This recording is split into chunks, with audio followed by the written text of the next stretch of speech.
Hey, this is Kevin from Kevin's Barbecue Joints, and welcome to episode 301 of the Kevin's Barbecue Joints podcast. And this one's a really good one. It's with RJ Hinkle. He's a photographer. In the title of this interview, I put barbecue photographer, but he's so much more, just like every other photographer. Barbecue is just a passion and a component of his entire catalog of things that he likes to photograph and that he does for a living. And he is a big time photographer. I reached out to him and I've been following him for a long time. I think in 2014, Daniel Vaughn at Texas Monthly wrote a little blurb about him, and that's how I started to kind of pay attention to what he was doing. And then when I did a list of what photographers and barbecue photographers use, I reached out and we became friends, and I'm so glad because you're going to really enjoy this. It gets into the weeds. It's important if you're interested in photography because I think you'll get a lot out of this, but also too if you're just interested in people who are passionate about their craft and passionate about people in general and the people that are really passionate about their craft. I know you're going to love this. He's a fervent lover of Texas and its barbecue joints as well. So can't thank RJ enough for taking the time. Oh, and it's interesting because I wanted to know what his first camera was, and it involves bazooka gum. So I think you'll find that kind of intriguing. But I can't thank him enough for taking the time. I know you guys are going to really enjoy this. I'll put all of us links to everything below, as well as if you're listening to this on the podcast side, jump over to the YouTube side. I have a montage at the beginning of a number of his photos that are barbecue photos, and they're just gorgeous. He actually has one of my favorite photos of someone in particular, but he has a lot of my favorite photos as I've gone through them. I'm like, that's my favorite. And the Kevin's Barbecue Joints podcast and YouTube show is brought to you by Syntex Smokers. They're based out of Luling, Texas. It's Michael Johnson. He's doing an amazing job. He's been welding since he was a kid. His pits are gorgeous. His welds are awesome. He's just really good at what he does. When we first started this partnership, he was about 4 to 5 months. Now he's 12 to 14. So if you're interested in his pits, follow him at Centex_smokers. Give him a DM, get a quote. You're going to fall in love with what he does and then get inspired. Even if you aren't in the market for a pit, you'll get inspired by his work and his photos, and he takes some really cool stuff and really cool shots. Again, that's Centex Smokers out of Luling, Texas, and it's sponsored by Flores Tortillas. That's florestortillas.com or Flores Tortilla on all the social media. Michael Wyatt is putting together some of the best tortillas on the planet. They're made with smoked beef tallow. Every Monday at 10 a.m. They drop on his website for sale. Get them in dozens. Ship them anywhere in the United States. They are so good, you'll make someone so happy. But you could also, there's a number of barbecue joints across the United States that carry them either to use for their tacos or they sell them in a case. So I have a list below of those. Again, it's Flores Tortillas, so happy they're on board. And I have a website at kevinsbbqjoints.com. Links to all the podcasts and YouTube stuff. If you're enjoying these, please subscribe. That way you don't miss out. At the end, stay safe and have a good week. You said you grew up in West Texas.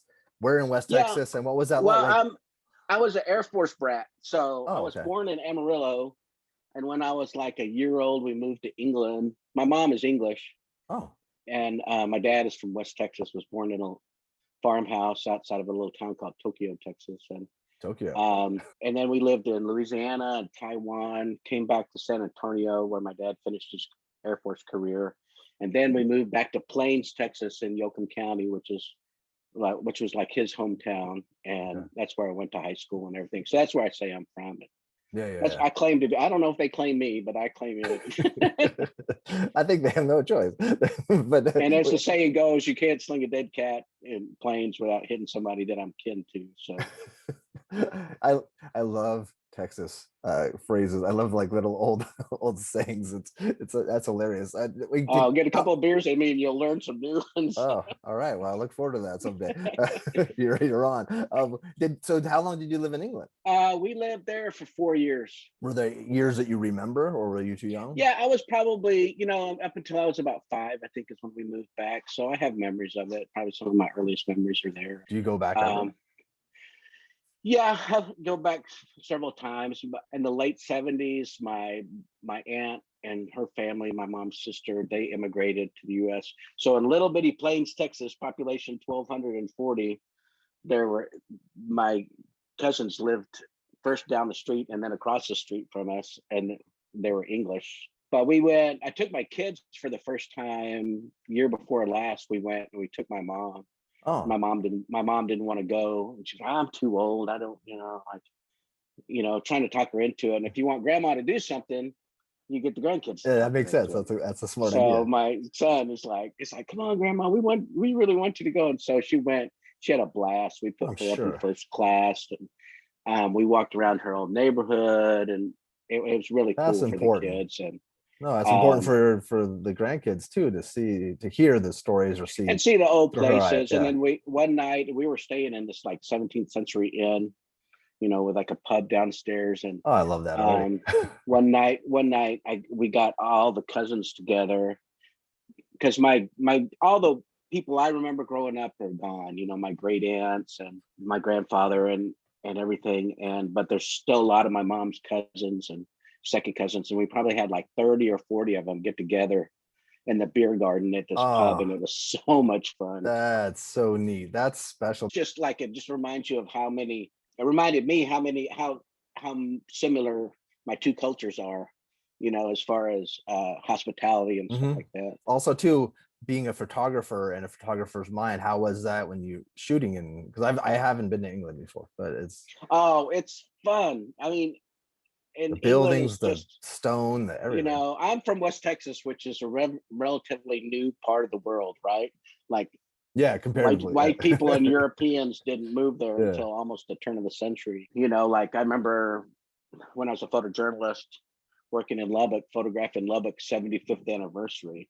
Well, in England, the house my cousins live in is like 350 years old, and you can't sling a dead cat without hitting a castle or something, and it's overwhelming how beautiful it is. And, It's interesting. I want to go to Europe because even in California, I'm always on the search for old buildings here in Los Angeles, and oh yeah, there's really not there are, but they're not I like you think would. Dallas and LA are almost kindred spirits in I that think way. so. It's Yeah, like yeah. they just tear down everything and build new. But I'm sure as you drive around Texas, there's times where you stop because you see something beautiful. Oh, it's and there's and almost as many times things I see that I regret not stopping. Hmm. Oh yeah, I yeah. was just down in Junction, Texas, which is just off of I-10, kind of north and west of San Antonio. I was helping teach a class. Texas Tech University is where I went to school, Hmm. and I'm on the National Advisory Board. They have a campus in Junction, and it's almost like a field research Huh. thing, But every year they call it an intersession between the spring session and the first summer session, they have like this 2 week really intense photography class. It's kind of like an outdoor That's great. photography class, and it's legendary. Like anybody that ever went to Tech, and you ask them about if they were in photography or anything in media and communications, Huh. if they went, they'll be telling you about it. And I've been wanting to go for years, and it used to be taught by Wyman Menzer, who's a pretty famous photographer. I don't know if Yeah. you've heard of him. And he tried to get me to go down. And then now Jared Foster, who's a good friend, a great photographer, great guy, and a professor at Tech, he teaches it, and he was always like, come on down. And it was always a really busy time for me because I was like right at the middle end of May, and where every time I thought I was going to go, I'd get booked, and it's like, so, pandemic and everything, I'm like, I got nothing going. And he's like, come on down. So I spent a week down there. So much fun. We shot rattlesnakes and did fake, they don't get exposed to commercial photography a lot. So we kind of did a mock commercial shoot for this. That's and because of you, because I want to get into that because that's the world that you have your foot's in that world a lot. Yeah, And that's where I live. Yeah. yeah, you don't live, but you're like not always, but your brain isn't always 100% there because I'm sure there's other things that you love to do. Well, I But now started what? life as a photojournalist, and I kind of Yeah. feel like that's in my blood. Hopefully, that's reflected in my style a little bit. Mhm, That for sure. basic storytelling and looking at things. I always say, probably, I love what I do. I love my crew. I love my clients. I mean, it's really cool. People go, "Oh, it's such an exciting job." It is. It really is fun. It beats digging ditches, which I've done that too. But sometimes it's just a job. Some Mhm. days, not every day is, shooting a Yeah. safari in Africa or something. But Have you shot a it, safari in Africa? yeah, I did Oh, that's so cool. for a magazine shoot, and oh, it was so much fun. It Oh, was an exercise in sleep deprivation, but it was fun. but so what was your very first camera, and when did you know that this was a path that you wanted to go on? My very first camera that I can recall, if as you can imagine, I've thought about this over the years. We lived in Taiwan, and I went to second and third grade there, Okay. and I ordered it off of Bazooka bubblegum wrapper. Nice. And it was just a little, it took like, I guess like 120 film or whatever. And that was my very first camera. And my dad was always not like super into it, but kind of a hobbyist. He had this nice rangefinder camera he had gotten in Germany, and he took pictures. I have this great collection of slides from everywhere we went in the world. Oh, that my dad took. But really what got me more serious into it, when I was in the 8th grade going into high school, again, Plains, Texas, Yoakum County, my cousin, a little bit older than me, she was going to be a senior when I was going to be a freshman, and she was editor of the yearbook.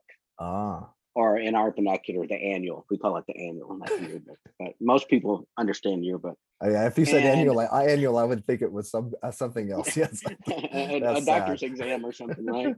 So I was always into kind of arts and crafts and stuff, always kind of doing stuff like that. And she was like, "Oh, he would be really good at that. He should be a photographer."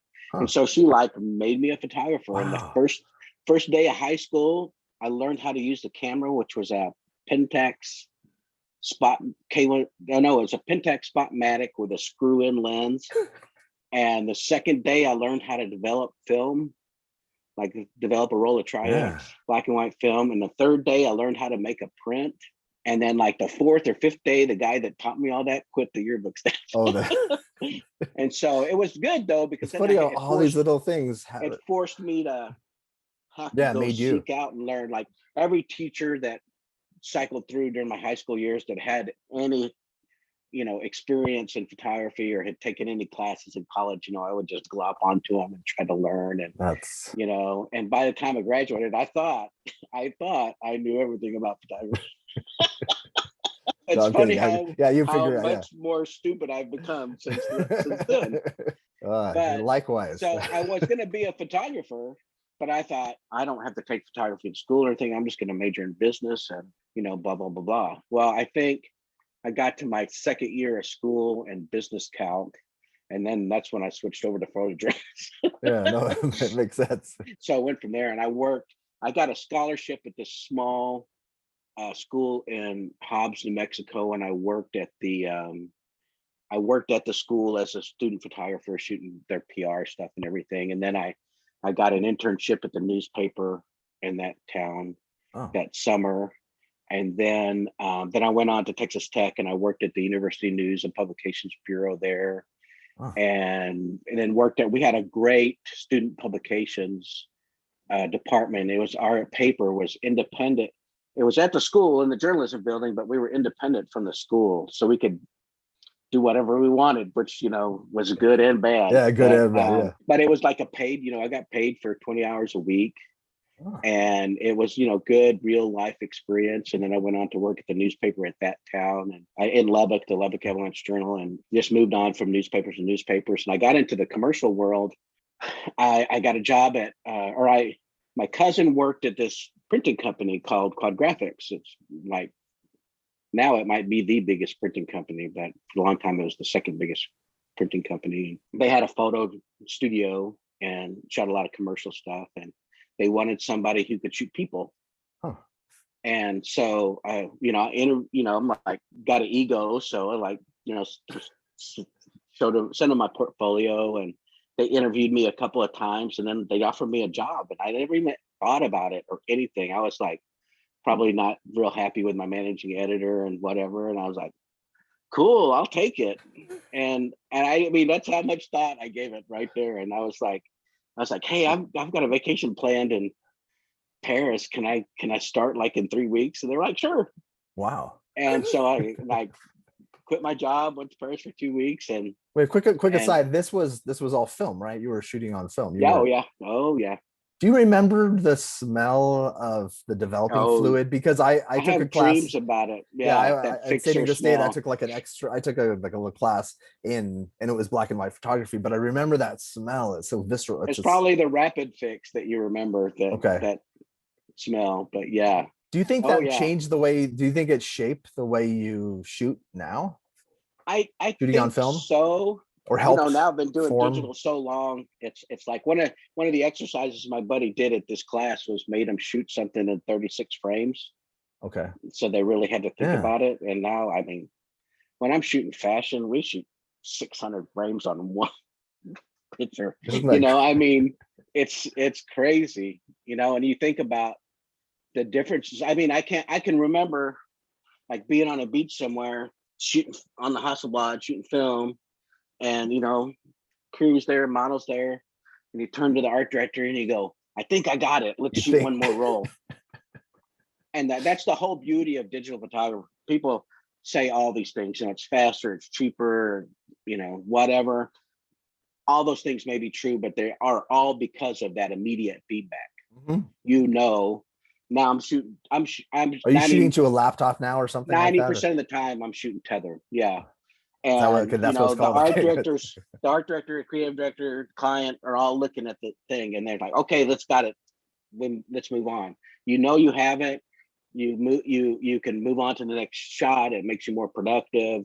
You know, a lot of the technical risks are gone. You know, like you always shot extra because like, what if this film gets ruined, this role gets Yeah. ruined in the process, and you got some on this other role? Well, you know, you got a digital tech there and he's backing up Yeah, exactly. Yeah, that's what I was gonna say. Like like you don't. almost in real time. And like, I mean, I'm one of my customers, he's like backing up to multiple Terabytes hard drives of. because we're like handing them off to retouchers that might be on location with us to get stuff out, and then one might get FedEx to somebody else. And Oh, it's okay. amazing how far we've come. And the disappointing part of that versus like back in the film days is like sometimes I don't see the picture after I took it until That's months true. Oh, later that is true. because That's it a just bizarre goes it thing. goes into that pipeline Yeah, exactly. and It's like it's it's not. done.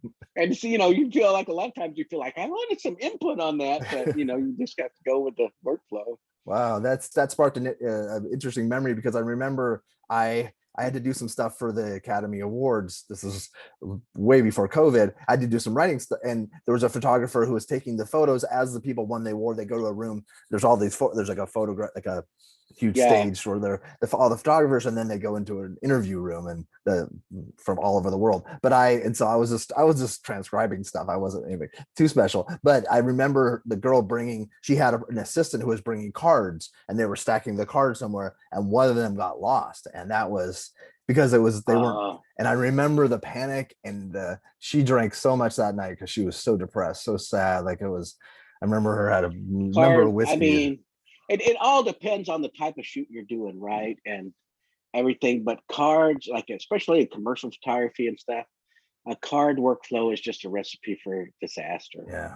I mean, I won't say who the client was because I'm sure everybody would recognize him, but I was on a shoot one time in where were we, Colorado, I think, and they had like a card workflow, and they the digital tech got overwhelmed and they That's lost exactly what happened. cards and Or or mixed them up and then overread them or yeah, something. over. And I think I that's what was happened. new. This was my first shoot for them, and I was new to the workflow, so I was kind of like hedging my bet. Like, I know I'm really not supposed to do this, and I don't want to slow down the process, but I was like making my own backup copy before I handed off the cards Smart. because even though we weren't shooting tethered, we would have a laptop along and check stuff periodically, you know. And so, I mean, kind of my OCDness doing That that saved it. kind of like saved part of that shoot. Can you explain that way to the workflow? Could make because what if someone's listening to this now and they're aspiring to do what's the workflow that you wouldn't recommend? Is it that because I think she was grabbing the cards and then they were stacking them on something or putting them into something that was foam Yeah, I or mean, something. there's a million iterations, but you take the card out of the camera and hand it to somebody, Yeah, a yeah. runner or somebody, or maybe the digital tech is standing right there, and then they start loading it in to computers or backing it But if up it's and happening too everything. quickly, there could be multiple ones that are stacked next to Well, each and if other. we Yeah, had that's and we had two crews shooting too, so they were getting fed by two different. oh, And oh, that's a double so it's recipe. just when you're tethered, it's just smoother, and you can automate a lot more stuff. So you're shooting, it's popping up, the client's seeing it and they're not having to interpret Yeah. something that's not quite the proper resolution at this size. And they could zoom in on it and they could, yeah. The digital techs, they're just masters at having automatic backups and backups of the backups. And it all happens with a lot of, I mean, you know, there's always the human element keeping a check on everything, but there's a lot of automation that just like keeps it smooth. It adds cost and crew and everything. I mean, like on a location shoot like that, I mean, you got to think about, it not only adds the cost of that extra person and their gear, but the risk involved in insurance with that, lodging and food for that person. I mean, they crew, they got to eat all the time and sleep inside. I don't know why. The problem is. I don't understand. That makes zero sense to me. You know, so that's the downside. But you know, so I mean, different levels of production. And I shoot, you know, we talk about this stuff, and I don't want to make it sound like that's my world every single day. I do shoots where it's just me and what I can carry on my back, and I do shoots with a crew of 30 people, you know, 2 RVs and a 510 grip truck. You know, it's just, it depends on what you're doing. But you know, when you're spending that much money, you know, what we do, I mean, I think we're you know, hopefully compensated fairly, maybe sometimes not enough, but it's a lot of money.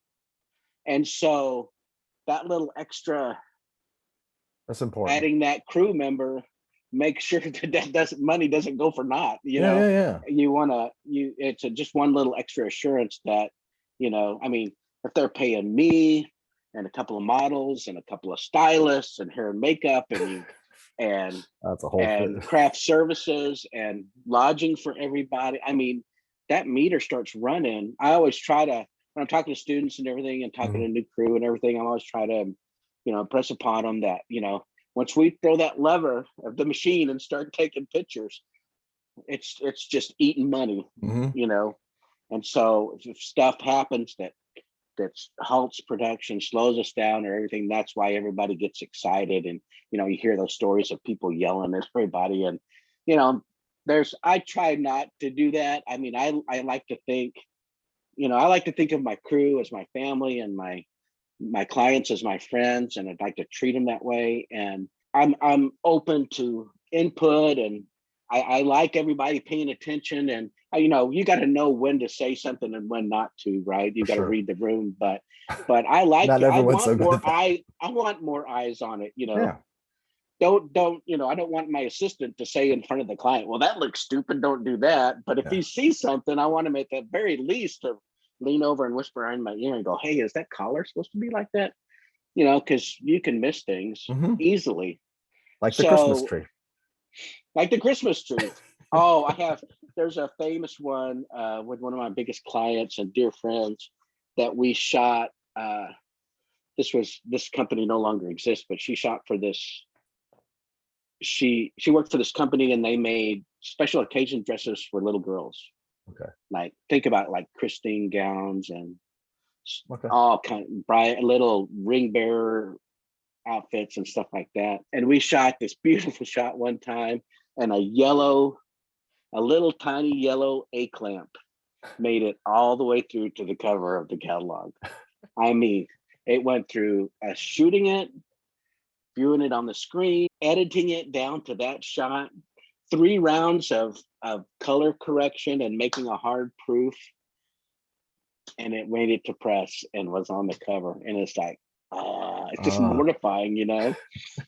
But it's at that point, it's not entirely your fault already. But it's like it went down a trail. But I know, but it's still another thing I preach to my crew is you got to take ownership of stuff, you know. And it's like, I had a part in it, you know. So it's like you got to own up to that stuff. How did you go from the photojournalist to what you're doing now, and what do you do now? Like, so that way people know, like, it's, and like, because I went to work for this company, Quad Graphics, and so I worked in the studio, and you know, I really didn't know what to expect, and I ended up just kind of being, for a year or two, being like the corporate photographer. Okay. And I was a photojournalist. You know, I shot 35 millimeter, a lot of black and white film, but during that time, I worked in the studio, and had my desk was in the studio. So they didn't really keep me busy 100% of the time. So I would just jump in and help the guys in the studio. And that was kind of my Okay. assistantship. I learned from those guys how to use a 4x5 camera, lighting, and, those guys taught me so much. Still talk to those guys and everything. They were just like Wow. awesome at sharing their knowledge and everything. And then one day, you know, everything got busy and they were like, "Hey dude, can you just build a set over here and start shooting this?" And so I was like up on top of a 12-foot ladder, the 4x5 camera. Because now you just send the camera up and you look at the computer screen, right? But then you had to be Uh-huh. behind the camera. And my boss walked in and was like, "What the hell is he doing up there? Mm. What is he doing?" And they were like, "Don't worry, we're watching him. He's got it covered and everything." And then I don't know, I just made the transition to that, and I worked for them for like 25 years. Wow. And Oh, you did? um Okay, I didn't know it was that long. yeah, we had a network of studios, and when I left we had about 17 studios around the country, and So I would you had the one in travel, or would you Dallas. travel around to different To places some for? of them, yeah, sometimes more than others. I kind of had a leadership role, so I was more involved with the other studios Oh, okay. maybe than normal. Like that's why I was in California all the time. We had one out in Anaheim, and that kind of fell under my purvey. So I was out there like 1 week a month or something. And, And so brands would work um, with you guys? Is that what or like yeah, yeah, okay. Or all kinds of things. marketing firms and yeah. Yeah, agencies, direct to client, and that's like right now my mix is probably is heavier on the direct to client than with the agency mix, but I still work with a lot of agencies too. And are you getting emails all the time? I guess too also our mutual friend was mentioning that like because of COVID it was difficult. Like it was, and Oh yeah, I didn't think like people don't think about all the different things that are affected my by. food client. I shoot a lot of food, and I shoot a lot of lifestyle people. A little bit of fashion, but a lot of lifestyle and stuff. And my food clients is what's kept me alive during the pandemic, Okay. because most of them have some sort of either catalog online or like ordering component to their business. Hmm. So their sales went up Yeah. and they were doing great. The lifestyle and the fashion and stuff for me still hasn't come back yet. So like Oh, I'm in full marketing mode right now, yeah. trying to build Yeah. Drum lists up. and make relationships and email blasts and stuff like that. Do you feel like that will come back because of the way things are going, or is it? Yeah, you'd hope so. I sure I hope hope so so. too. Yeah, yeah, I hope so I'm too. sure. You know what? I don't think everything's going to come back exactly like it was. I think just like a lot of aspects of life, Yeah, things are. there's going to be some kind of hybrid, and it's disappointing because 2019 was probably my best year ever, and everything was going up. All my clients were adding work and everything, and then March 13th, everything just went. Never mind. There's been a lot of people I've talked to that was their best year ever, and like it was, and the Yeah. growth potential was exponential. Like things were looking to. Oh yeah, expanding, looking at doing more stuff, and I was actually in the middle of a shoot. We had spent 3 days prepping and building sets, like a Wednesday, Thursday, Friday, and then that's when that happened. I think that Friday was March 13th, or was it, or 12th or something. Something around there. Yeah, And yeah. Sunday morning at 9 o'clock, the client called me to cancel the shoot, and it was a week-long shoot. Oh, And I was like, man, I was just like, you know, devastated, not just because the work and the yeah, money and everything, but we spent all this prep. And I told the client, I'm like, man, I'm gonna have to bill you for all this, and you're not getting any pictures. yeah. I feel terrible. And they understood and Yeah, everything, but but it's just and it's. then it was like zero work for 2 or 3 months, and then a little bit. Were you We were able to doing? make up that shoot. Were you wandering and taking photo? Like I was, I was. mentally how do you deal with that? Oh, I don't. Sometimes I wonder if I did. Yeah, yeah. No, I wonder too myself, but I But just. yeah, I think probably like many people suffered some level of depression or Yeah, anxiety or whatever you call it, for sure. involved with that. And because yeah, I'm used to, I'm on the road out of town 20, 25 weeks a year. I haven't been on a plane in a year and a half. Wow. Same with me. Yeah. That's So I mean that was hard. But I mean the cool thing is I've been working on, and I don't know if I'm gonna be able to do something marketing wise with it or not, but I've been dumping everything into a folder that's just like stuff I shot during the pandemic mhm. and just different test shoots and self-assigned things that I did. And that was, if there was a bright spot, that probably was it, because I got to do some cool stuff. Yeah, You know, yeah, yeah. I went down to Austin. I connected online with this fly fishing guide, and I'm like, hey, dude, I'd love to photograph you sometime. And he was into it. So we went down Oh, and we that's got some great. great stuff. And just people I met locally did this if they were interesting. You know, we didn't always get great shots, but it was like I kind of like started it as like a passion. I Mhm. called it my passion project, shooting people who are passionate about what they do, That's great. No, I you love know, that. and you know, hanging out with some of my barbecue friends. You know, went down to Miller's a couple times and or several times, and went to Todd and Misty over at Cadillac a couple times during the pandemic. They were handing out meat to people if you feel like you have a need and everything. Because if you remember early on, food Yeah. distribution was, Oh, and they were yeah. handing out like 5-pound bags of Wagyu ground beef to people. Oh, So I went and photographed that and hung out with them. And and those um, are important slices of life that you were able to capture. yeah, well, I mean, you know, I don't know if I ever showed No, anybody, I know, but but it for just, you yourself, know, even just yeah, yeah. But I mean, it's also, you know, tying back to the barbecue thing, it's also a it shows. cool manifestation of what the barbecue community is like. Definitely. I mean, these people are so nice and cool. The Miller family, Yeah, talk about the Miller family a like, little bit because a lot of people, you know, what's funny is I feel like even though people know about them and they made every list, it seems like they're still like the dark horse. Like people don't seem to talk about wonder them if as that's a much. It's good weird. thing. Maybe it's a good thing for All you. those people won't come ruin it. I know, But but they it's are but just they are doing so awesome much. people. I mean, there's stories that aren't mine to tell about them. They're so generous Yeah. and good people. And I just happened. I mean, my producer and I went and ate there not long after they opened, like in 2008, in their old building, Oh wow. and just kind of like kept a relationship with them. They're just the nicest people. And Definitely.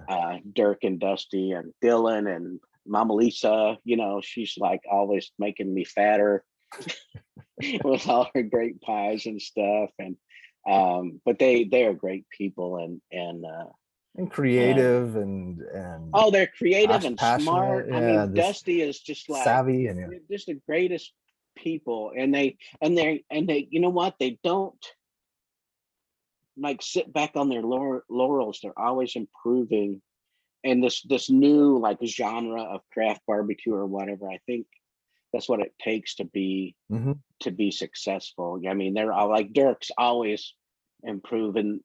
You know, like I was up there one time. He's like, "Here, I want you to try the ribs. I've changed some stuff." You know, and it's really, really good. That's really I got neat. a great That's story about them. So this was literally maybe a week or two before the pandemic. A good friend of mine, like one of my best friends, I have introduced him to Miller's, obviously, and he just like wild about it. And he's in the aviation industry, and he had some clients coming down from Iowa, and they had meetings in Dallas, and then they were going to like a convention in Austin, okay. and they were going to drive, and they were going to stop at Miller's on the way. And I was slow and bored, and I was like, I'm going to come with y'all, go to Miller's and just eat some barbecue and come home. Y'all go on to Austin. So we go down, and there's all these guys from Iowa, and you know, Miller's is just awesome. And, you know, the whole time we were there, Chapa, the restaurant manager, and Amadio Chapa and Dirk were sitting with us. We're there like 2 or 3 hours, you know. And and I was talking to Dirk, and I was like, you know, Dirk, I was thinking about getting a pellet smoker. He's like, hmm. And I was like, yeah, you know, I'm getting too old. I was like, if we want to eat a brisket for supper, I got to get up at like 3 o'clock in the morning. And I know you do it every day, but you know, da da da. And he was so agreeable, and it just shocked me. And I was like, so yeah, I'm thinking about getting a trailer or something. And you know, I don't see nothing wrong with that. If you want to get one of those and do it, and if when you're out there cooking on it, you know, if you want to you want to wear one of your wife's dresses? You go right ahead.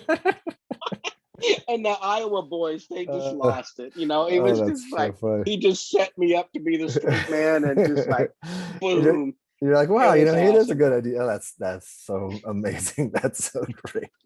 Well, let's talk about, I guess, because some people listening to this are listening for photography, but for barbecue, how long have you been shooting barbecue? Because you've lived there, so that's sort of in your blood, right? Yeah, I mean, I just grew up with it and everything, right? But I probably, I don't know, my old producer who's retired now and good friend Brian Gooding and we'd be driving all over Texas for shoots and everything, and he kind of like got me into.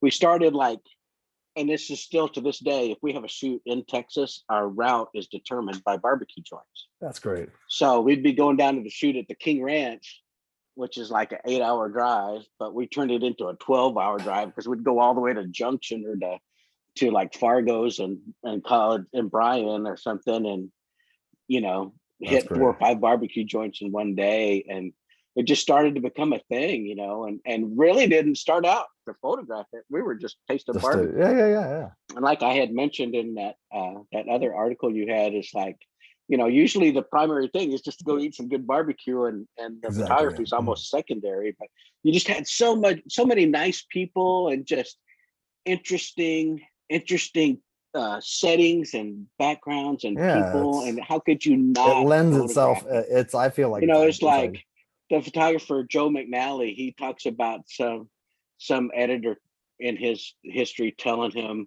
if you want to shoot better pictures, stand in front of more interesting things. that's kind of And it's like, you know but it is cool, and the whole culture behind it is just fascinating. As a native Texan, and hmm and a proud Texan, and probably an obnoxious Texan, all that stuff really matters to me a hmm lot. But the culture and the people, I mean, it's like, especially now with this, you know what's been going on, like the last 10 or 12 hmm years.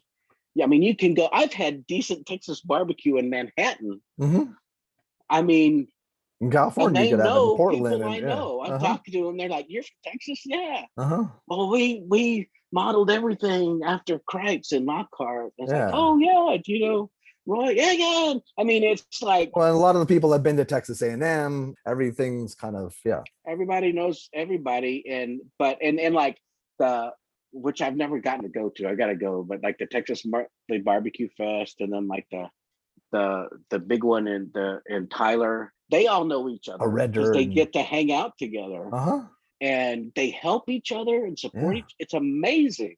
yeah. It's like 99.9% of the people are really kind. They're really nice. There's a couple Yeah, that and are then crazy.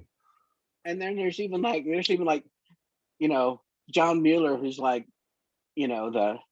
the David Allen Cole of barbecue, but I kind of think that's a front. He's really a good guy. Yeah, yeah. Talk a little bit about your gear. What? Well, I shoot mainly with Nikon gear nowadays. I've always been Yeah. a Nikon guy, going back to the first new camera I bought was a Pentax K1000. But after that, when I went to college, and the first camera I saved up to buy was a Nikon FM, I think, Okay.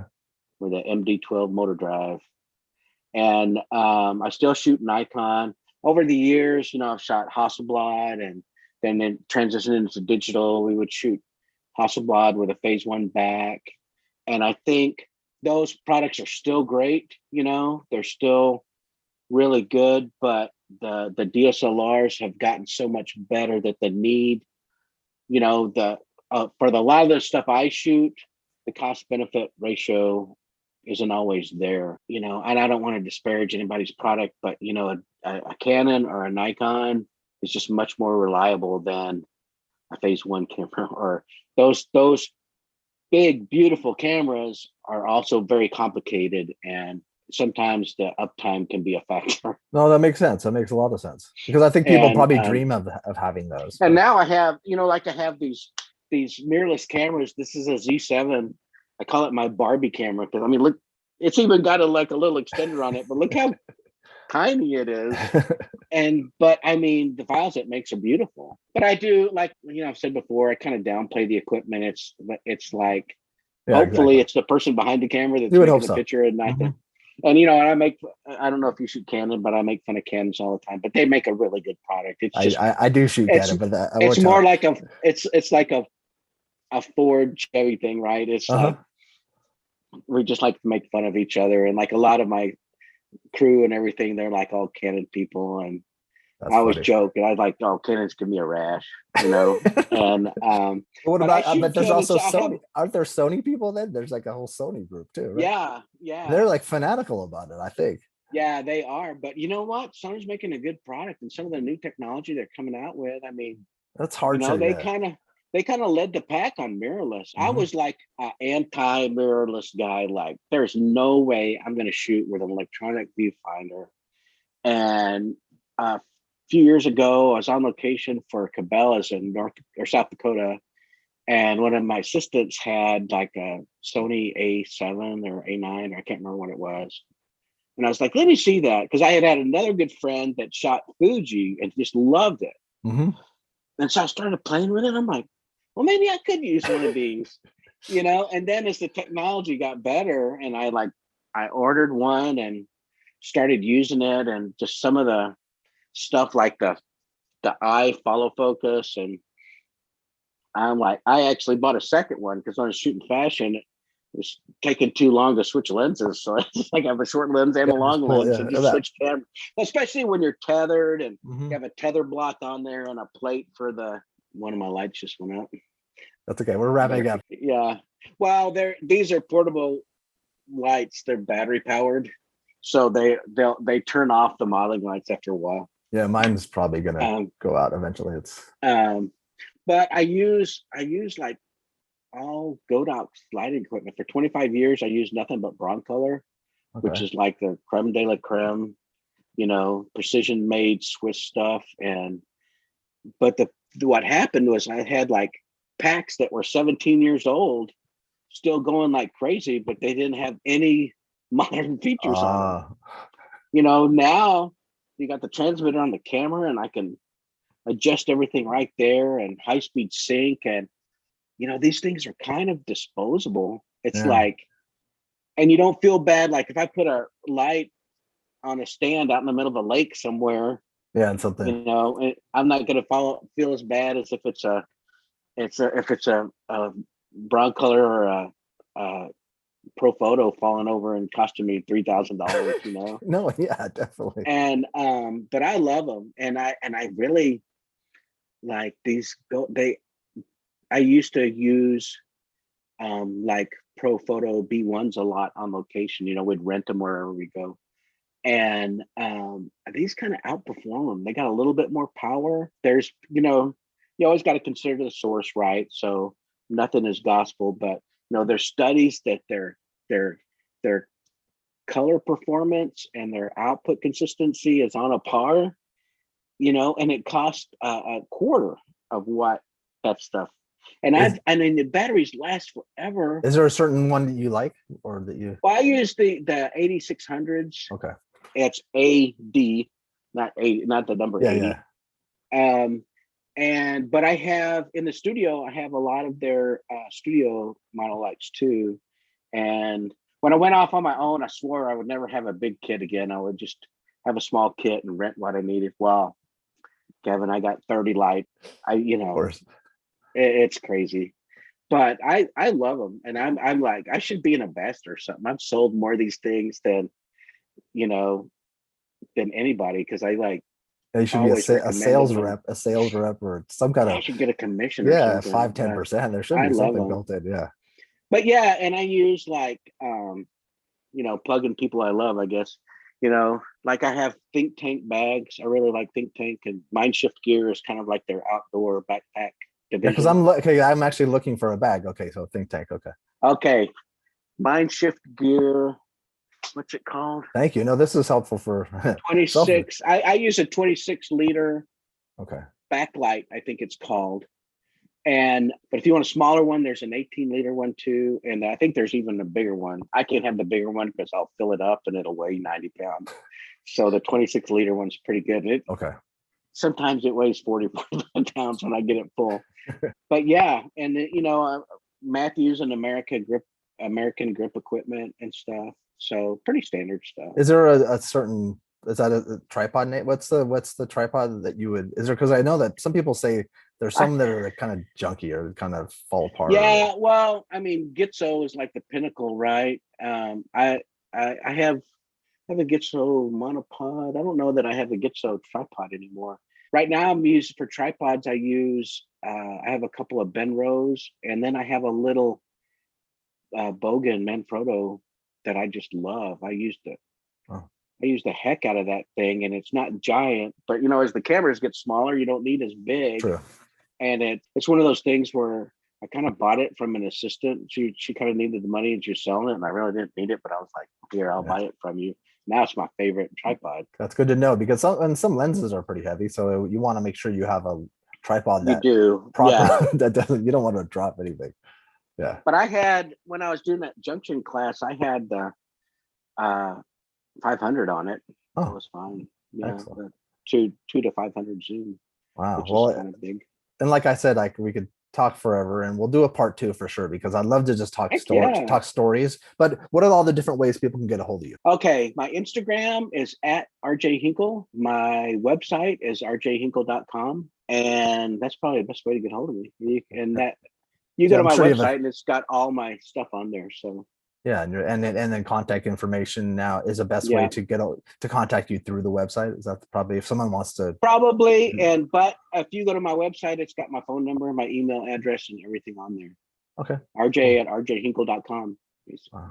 Hopefully it's all easy to remember. That sounds, yeah. If not, it'll also be below, so people can get that too. But thank you so much for taking the time. I've wanted to talk to you for a while, and I've loved your stuff from afar, and I just like talking. I like talking Texas and talking. I do too. I love, you get me talking gear and barbecue, and I'm never going to shut up. And but yeah, I love your videos, and thank you. And it just, again, a testament to the barbecue community that there's such cool people out there. Definitely. And I love all your photos, but that one of Arnis it's such a, that's such a like great, I said on that article, that was a kit lens. It was literally like I was in Lubbock for the advisory board meetings, which are only really a day and a half, but I a lot of times I'll go for the whole week and talk to some classes and stuff like that. And we had one day where we had a couple hours free for lunch, and it's like, let's go get some barbecue. So we got to Wolfrith and we go eat. And then my buddy Jared, just kind of giving me a hard time as we're getting our food. He goes up there and he goes, this is RJ Hinkle's famous barbecue photographer. You're like, great. And they're like, oh man, and they were so nice. And I was just like, and so like Arnis took me over there to where he made his shop next door where he makes all the pits and everything. And he had just been welding, and he just looked perfect. Like, dude, can I take a picture real quick? And we call it pole barn lighting. It's just a big opening in the barn that's the light for that, and like a 70 to 120 f4 kit lens. It's what I had on me. It says so much. It just says so much in that photo. I'll try to pop it. Mallory loves the shot, but she hates that he's got the cigar in his cigar. Yeah, it's like it just looks. It's just such a. She's like, "Can you do that again without the cigar in his mouth?" It's almost like they're such great people. Yeah. They're the nicest. Like, I could say they're the nicest for about 50 or 60 or 100 people, but are so great. They are so Arnis and Mallory, the Miller family, Todd and Misty. I mean, Gary and Miss Toots. I mean, I was just gonna say, it's Wayne and everybody. La Barbecue. I mean, it just there's a lot of great humans, and it's different. It's like people always, and I've mentioned this on the show many times, they say, why are you so into barbecue? You're like, you're gonna die because you're having so much meat. And I'm like, number one, I don't eat as much as you think I eat, and number two, it's the people. It's like talking to you. Like, I would never, if I wasn't in this world, there's maybe a chance I would have met you, but the fact that I have, right. I could sit down with you and then we The could history and the break bread culture. and And like we I said, it's universal. Having this background is like an icebreaker. People are like, "Are you sitting in a bar?" And I'm like, "No, it's a barbecue joint in Taylor, yeah. Texas." And I mean, it really is. The people are so cool, and just the history of the meat markets going back into Yeah, how the it Czech and evolved. German Yeah. immigrants, but even like the Caddos and stuff were smoking meat. The Hmm. Caddo Indians and everything were smoking meat long before Right. that. Uh-huh. It's and the traditions that came out of Mexico, and I mean, Well, it's really and in Texas, fascinating. my heart, there's a large part of my heart that's in Texas, but also I like the stories from the South and the stories from like all the barbecue traditions from the Yeah, South. There's it's a lot of special things, and it's amazing how that evolved and and it's yeah yeah. that it's fascinating. There's a million things we could talk about, but RJ, thank you so much for You bet. My pleasure. It's taking an time. honor to be with in such auspicious company. Well, looking at all the other Well, interviews you've I done. think So you belong there for sure, and it's I just I don't know I'm about that, but I'll take it for sure. Alexa. Well, have a great day. All right. Don't have any optical illusions.